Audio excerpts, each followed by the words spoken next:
Hey guys, what's up? In this video, I'll show you how to use the time-lapse function on the Canon 6D Mark II. Let's go. So first things first, you need to know where to access the time-lapse function. And to do that, take your 6D Mark II and switch it over to video mode. And you do that with this switch here. After that, hit the menu button, and under the first category, the one with the icon that looks like a camera and is colored red, go over to the fifth subcategory, and in the top right it should say shoot 5 if you're still unsure, and under that category you should find time-lapse movie, and it should be the second option down. So go down to that time-lapse movie and hit set. This should take you into the time-lapse settings, and what you'll notice is a lot of the settings are grayed out, and that's just because we haven't selected our resolution yet. So hit the set button again on time-lapse, and this should take you into the resolution. You can choose between 4K and Full HD. I'm just going to select Full HD for now, and once you do select your resolution, it should take you back to the time-lapse movie settings. And now from here you can go through and adjust the time-lapse settings to narrow in on a specific look. But you're probably wondering, what are these different aspects of the time-lapse function? So starting with the first option below time-lapse, you have interval. And this one just means how often a photo is going to be taken within your time-lapse. And you have a wide range to choose from here. You can go from 1 second all the way up to 99 hours, 99 minutes, and 99 seconds. Although that's not recommended for most situations. And then below interval, you have the number of shots. And this is going to be the amount of images that are taken during your time lapse. Again, with this one, you have a wide range to choose from, a minimum of 2 photos, or a maximum all the way up to 3,600 photos. And then after number of shots, you have auto exposure. And within the setting, you have 2 different options to choose from. You can pick fixed first frame or each frame. Now, I'm not entirely sure what each one of these means, but I'm pretty sure fixed first frame means that the exposure settings are going to stay the same throughout the entire time lapse. And if this is the case, this setting is not going to be the best for sunrise, sunset, or any changing lighting situations. Now with each frame, I'm pretty sure with this setting, the exposure is going to adjust and change throughout the time lapse depending on the lighting situation and the overall scene. And in comparison to fixed first frame, each frame is probably going to be better for things like sunrise, sunset, or any changing lighting situations. And then below auto exposure, you have LCD auto off. And this one's pretty easy to understand. If you disable it, that means the LCD screen isn't going to automatically turn off during the time lapse. But if you enable it, then the opposite's going to happen, and the LCD screen will turn off at some point during the time lapse. And then the final setting is beep as an image is taken. And this one's pretty self-explanatory. If you enable it, then your camera's going to beep every single time a photo is taken during the time lapse. And I always have this setting turned off because it gets annoying after a while. Hey guys, just got to jump in here super quick to plug the merch. If you haven't heard yet, I have a merch line called Capture Great Moments.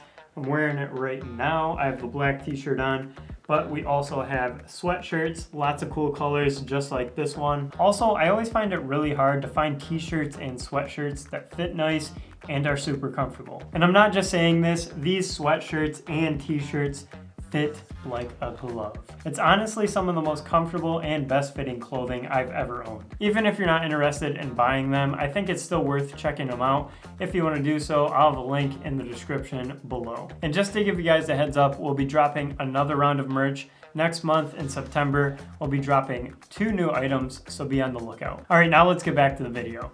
Okay, so we've basically covered the anatomy of the time-lapse function on the Canon 6D Mark II. But now let's go over how to actually use it. So you've gone through and selected all your settings that you want for your time lapse. The next thing you do, hit the shutter button to get out of the settings section of the time lapse mode, and then you'll be taken to this screen. This screen basically walks you through on what to do next when setting up your time lapse. So you can hit the set button to get past that, and it should take you to the live view mode. From here, you can make basically all the same exposure adjustments as you would when taking a photo, but the first thing you'll want to do is adjust your shutter speed. And that's because if you want to get the most realistic looking motion blur in your time lapse, shutter speed is the setting that controls that. So you're going to need to set your shutter speed based off of your interval. And a common rule in the world of filmmaking is the 180-degree shutter speed rule. And you want to use this rule for your shutter speed on your time lapse in relation to your interval. So for example, let's say your interval is 2 seconds long. You're going to want to set your shutter speed to half of that. So set your shutter speed to 1 second. And again, this is super important because it's going to give you the most realistic looking motion blur throughout your time lapse. If you don't do this, then your time lapse might look a little unnatural because it could be lacking in motion blur and it might even jump around a lot. So try and follow this rule the best you can. So once you've set your shutter speed, the next thing you'll probably want to adjust is your aperture. And for this, I try and go with something that's going to give me a deep depth of field. Normally anything over f8 is going to be fine. And then finally for ISO, you'll probably want to set this one to auto. And that's because if you do have any lighting changes throughout your time lapse, then auto ISO is going to make those proper adjustments to help you keep similar exposure throughout the entire time lapse. However, if you know your lighting situation isn't going to change throughout the duration of your time lapse, then you can manually set your ISO. Now another thing you're going to want to do is set your lens to manual focus. And this is just so you can have your focus locked in one spot. If you had your lens set to autofocus, you might notice throughout your time lapse that the focus changes positions, and what this could cause is focus breathing. Now I'm not sure if this would be noticeable during a time lapse. I've never set my camera to autofocus when doing a time lapse, so I'm not 100% sure. It's really just a theory. And then from here, if you haven't already, you'll probably want to set your camera up on a tripod or some form of stabilization so it's not going to move around. And then another thing you'll probably end up needing if you do plan on shooting time lapses outside is an ND filter. And that's because if you plan on shooting midday, for example, that's going to be the brightest time of the day. And if you're trying to follow that 180-degree shutter speed rule we talked about earlier, then your camera is most likely going to be overexposed. So what an ND filter is going to do is once you slap this on the front of your lens, it's going to block out some of that sunlight, which is causing your overexposed image, thus making your image the correct exposure. And this one's range is from ND8 to ND128, and I was shooting some time lapses today actually, and this ND filter was barely enough. So I'd recommend looking into a darker ND filter rather than this one. Something a little darker than ND128 should be fine. And if you're not sure which ND filter you should buy, I'll have links in the description below. Okay, now we have all of our exposure settings set correctly.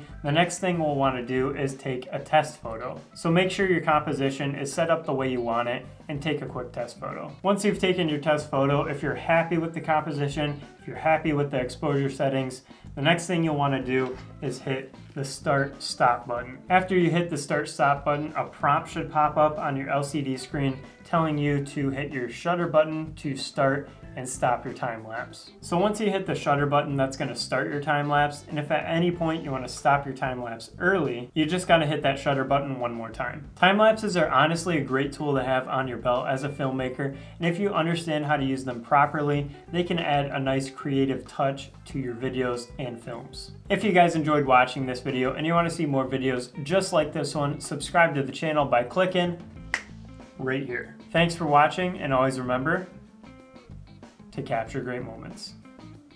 Peace. By the way, I don't know if you guys noticed, but I added a light over here.